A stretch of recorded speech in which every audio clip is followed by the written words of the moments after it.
আসসালামু আলাইকুম। আজকে চাচা ভাতিজার আলাপনে আমাদের সাথে আছে আমাদের ছোট ভাই।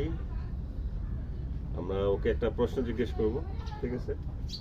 তুমি প্রশ্নের মানে মনোযোগ সহকারে শুনবা এবং আপনারা চাইলে শরীক হতে পারেন আমাদের ব্লগে। তোমার জন্য প্রশ্ন হচ্ছে, তুমি তোমার প্রিয় 5 জন মানুষের নাম বলো যাদেরকে তুমি অনেক বেশি ভালোবাসো। বাবা মা দাদা দাদি বাবা মা দাদা তো নাই? না থাকে না।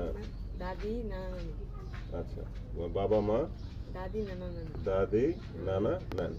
ওকে। ওর সবচেয়ে প্রিয় 5 জন মানুষ হচ্ছে ওর বাবা, ওর মা, ওর দাদি, ওর নানা, ওর নানি।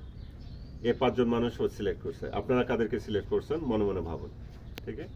যদি খাতা কলম মানে কাগজ থাকে সেটাও লিখতে পারেন। এখন আমি ওকে যেটা জিজ্ঞেস করব, তুমি 5 জন থেকে একজনের নাম বাদ দাও। যদি তোমাকে বাদ দিতে বলি প্রিয় মানুষের লিস্ট থেকে, তুমি কারো বাদ দিবে? 5 জন থেকে একজন বাদ দেওয়া লাগবে। এতক্ষণ তো জোড়ছো 5 জন একসাথে, এখন একজন বাদ দিবা। কে?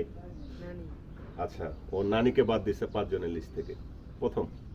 বাকি রইল 4 জন। কে 4 জন? নানা, দাদি, বাবা, মা। তুমি আরেকজন বাদ দাও।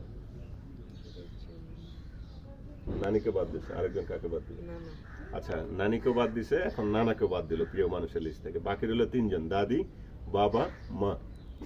এই 3 জন থেকে কারা বাদ দিল? আমি লিস্ট মানে ছোট করে আনতেছি।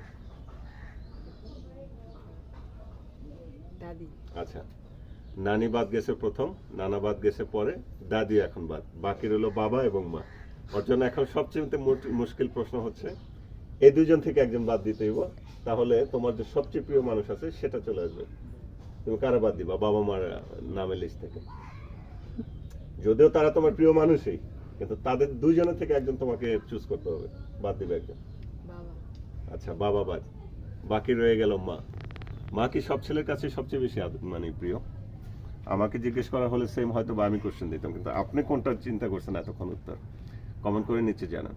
আপনিও কি আপনার মার কথা, বাবার কথা, বা আপনার সবচেয়ে প্রিয় মানুষ যিনি, আপনি 4 জন মানে প্রথমত 5 জনের নাম আমরা জুড়ছি, পরবর্তীতে ধীরে ধীরে একজন করে বাদ দিতে দিতে ওর যেমন মা রয়েছে সবচেয়ে প্রিয় মানুষের লিস্টে, আমার ক্ষেত্রেও তেমন। আপনাদের ক্ষেত্রে কে সবচেয়ে প্রিয় মানুষ নিচে কমেন্ট করে জানান। ধন্যবাদ, ভালো থাকবেন। লাইভ কমেন্ট এবং শেয়ার করে আমাদের সাথে থাকবেন। আসসালামু আলাইকুম ওয়া রাহমাতুল্লাহ।